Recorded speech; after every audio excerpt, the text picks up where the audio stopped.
Good morning বন্ধুরা। আমি কারো কারো আইডিতে ঢুকে দেখেছি কি ওরা জিরো ফলোয়িং করে রেখে দিয়েছে।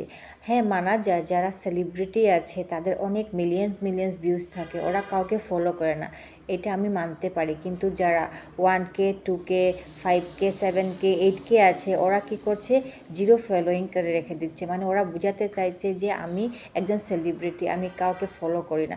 এটা আমার কাছে একটা অদ্ভুত ব্যাপার, তাই না? যদি কেউ তোমার প্রোফাইল ভিজিট করতে আসে তখন দেখবে যে তুমি কাউকে ফলো করছো না, আর তোমার আইডিতে গিয়ে দেখবে কি তোমার এত কিছু অ্যাক্টিভিটিও নেই ভালো, তখন ওরা চলে যাবে, তোমাকে নেক্সট কেউ আর ফলো করবে না, এখানেই তুমি আটকে থাকবে।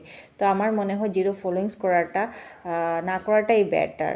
তো আমার কথাটা কি ভালো লাগলো না ভালো লাগলো না একটু জানাবেন। আমার এটা অপিনিয়ন ছিল, সেই জন্য আমি শেয়ার করে দিলাম। আর আমার ভিডিওটা দেখার জন্য সবাইকে অশেষ অশেষ ধন্যবাদ। Thank you so much.